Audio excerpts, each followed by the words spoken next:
Part 3. Answering questions. So I asked some people I know to ask me questions about autism, and I'm gonna answer them. I did research into all of these questions, and I'm gonna answer them. Some of them are based on my personal experience, some of them are based on like research, some of them I did a bit of both. Do you have a narrative or see pictures in your head? They asked, do you? So here's my personal answer. I have both, but I mainly think in like a narrative or whatever, like a voice in my head, but I also can think of pictures as well. But this is a general answer, right? It depends on the autistic person, because autism itself, it doesn't determine whether someone has a voice in their head or whether they think in pictures. But studies actually suggest that aphantasia, which is the inability to create mental pictures, is more common in autistic people compared to neurotypicals. But hyperphantasia, which is like the ability to experience extremely detailed mental pictures, is also more commonly in autistic people. That's because like autism is very like kind of like all or nothing type of thing, hyper or hypo, like it's usually like that. So autistic people can have aphantasia, they can have hyperphantasia, they can be somewhere in between as well. But yeah, when it comes to a narrative or inner monologue, it seems that not much research was conducted on the matter, but a 2008 study did suggest that autistic people were just as likely to have an inner monologue compared to neurotypicals. So they're just as likely to have a voice thinking in their head. Okay, what kind of support do autistic students need in school? So this is just a list of like a few things. Of course, there will be more, but it depends on the person as well. So an opportunity for movement breaks, like to leave the classroom and just like walk around a bit. When they're like overstimulated, they need to move, they need to like get out. Access to a calming place to go when overstimulated. So it could be just like a room where they can sit quietly, you know. Noise canceling headphones, if they have like sensory issues. Being able to choose their seats in class, because a lot of autistic people don't like to change their seat, or they don't like to sit with people who they don't like, they're not really comfortable with, and they're not like comfortable to socialize with, you know. Not being randomly called on in class, rules and tasks being explained to them personally, because it can be harder to like process information. Extra time on exams, a trusted adult to like support them and check in. It could be like a teacher, it could be like a school psychologist or something, just to like check in on them, see how they're doing. And extra support with social skills, it could be like a class on social skills or something like that. Why the hell do they do the teeth brushing test in the assessment? It was very weird. Yeah, it was weird. I also had to do this teeth brushing test, but I researched it. In some autism assessments, like the assessor will ask you to mind brushing your teeth, which of course seems strange when you're doing it, but it can help them to understand if you're autistic, because they can observe how the person like reacts to being asked to mind brushing their teeth, because often autistic people don't like these kind of vague instructions, and they will ask a lot of follow-up questions about it. And also the assessor will observe like how does this person use their gestures as well, and how like specific and detailed do they explain things. Why is autism called autism? This is actually such a cool question, and it really interested me to research about it. So the term autism was coined by a Swiss psychiatrist called Eugen Bleuler in 1908. He was the person to like also coined the term schizophrenia, and he was like mainly researching schizophrenia and like psychotic disorders, but he mistakenly like believed that autism was a symptom of schizophrenia, and he named it after the Greek word autos, which means self, because he thought that autism was like, this is quoted from his book by the way, detachment from reality together with the relative and absolute predominance of the inner life. So yeah, it was originally believed that autism was a symptom of schizophrenia, but obviously now we know that that's not the case, and they're very different disorders. What's it like to live with autism? My personal answer, it's kind of like hard to answer that question. Of course, I don't know what it's like to not live with autism. Like, I don't know what it's like to not be autistic, but I do think it's quite hard, and I do feel like I have to work really hard to like make friends and to do things that other people find a lot easier, and I do feel like quite left out, and I'm always worried about the way that I'm kind of acting, and I feel like sometimes I have to work hard to be normal or something, and I really do struggle to like talk with people who I'm not close with, and yeah, I feel like awkward, and sometimes I just feel inherently different and just like I don't fit in with anyone, which is, it isn't true. And there are good things. Like, of course it is a disability. I don't appreciate people calling it a superpower or a special ability, but there are good things. There's like special interests and hyperfixation, which of course when they get too much, like there are certain circumstances where they are not good. But you know, being like really interested in something, I do love that. Like it brings me a lot of joy, and like I have quite strong emotions. It could be good, it could be bad, but I do really care about things, and I do love that about myself. I love that I like care about things so much, and I'm loyal, and I'm quite a sincere person, I think, and I do have good friends because of that, and I really care about my friends. I care about my family, and And I have extreme emotions sometimes, which means like when I'm happy, I feel really happy. And like, yeah, there's a lot of happiness. Like being autistic, even though when you look at the criteria, it seems like very dark and dull. And we see autistic people as disabled and struggling. But it's not all like that. Of course, it doesn't reduce terrible experiences, but it is something you have to understand that it isn't black and white. Does it change anything when you're trying to study? Can it make it harder or easier to focus? So yeah, I researched this. Of course, since autism is a spectrum, it entirely depends on the person. A lot of things do depend on the autistic person. So yeah, autistic people can struggle to focus on things when they're distracted by other sensory stimuli.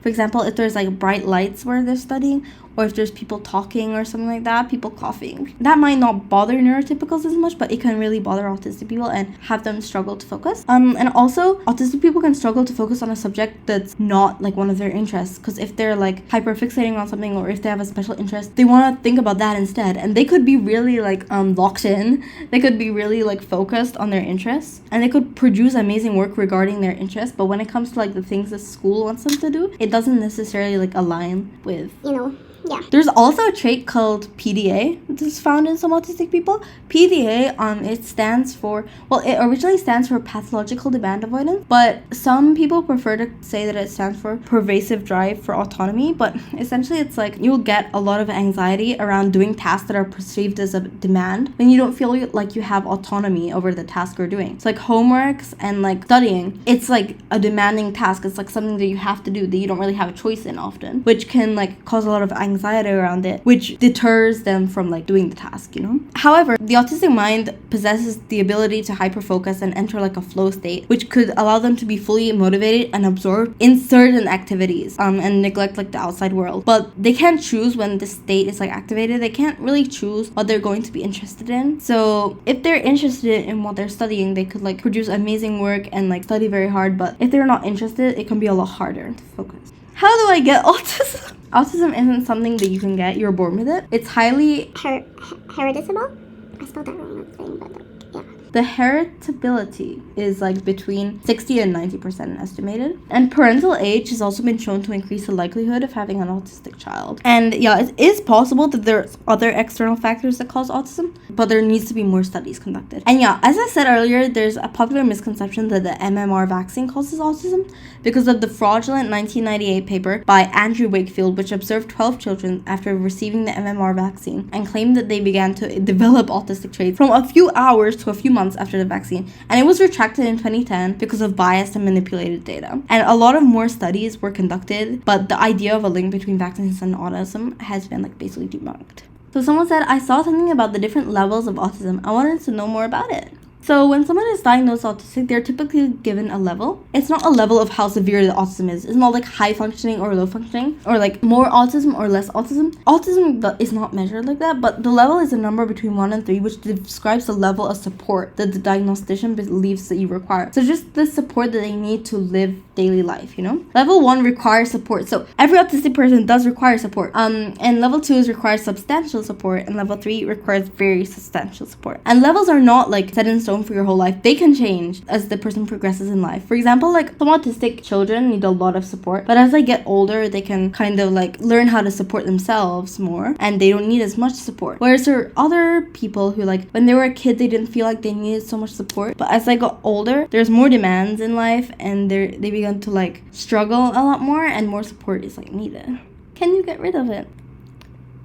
No. There have been attempts, but please don't do that. There was like families who tried to like use stem cells to get autism out of their kids. Don't do that. Please don't. You don't need to get rid of it, and you shouldn't, because we don't like eugenics here. How is autism identified in children? So this is just some ways that you could like identify some traits in children. So not responding to their name, like you call their name and they don't respond. Obviously, it's not like you call their name quietly and they don't hear, but it's like if you just shout their name, right, and they can hear you, but they just don't respond at all. Avoiding eye contact, getting upset over tastes and smells and sounds, like repetitive movements, like as I said earlier, like could be flapping their hands and stuff. Not socializing with the other children so much, so like, not coming up to other children and like playing with them and stuff. Less engagement in pretend play. Repeating the same phrases, which is like, as I said earlier, like echolalia. Difficulties with nonverbal communication and learning to talk at a later age. Ooh, is it easier to get along with other neurodivergent people than neurotypicals? While autistic people can absolutely, obviously get along with neurotypicals, I have so many neurotypical friends. Most of my friends are neurotypical.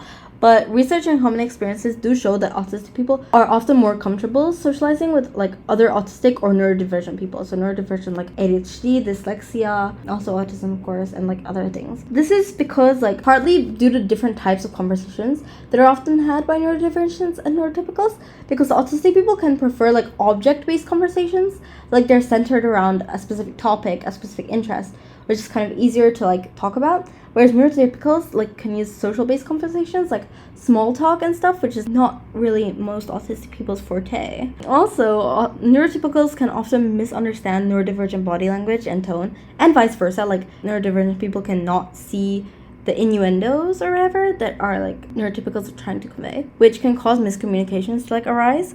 And another issue, as I mentioned earlier, the double empathy problem, which is when people with very different experiences struggle to relate to each other. And yeah, as I said earlier, like autistic people have empathy, but they can just struggle to like express their empathy or empathize with neurotypical people. Also, since autistic people can be bullied or ostracized for being weird, it could cause them to bond with other neurodivergent people who like have the same experience of being ostracized. Like for me, I have a lot of neurotypical friends, of course, but I do have like from my old school, one of my best friends was autistic, my best friend from that school, and I think it's very different when you have an autistic friend and a neurotypical friend.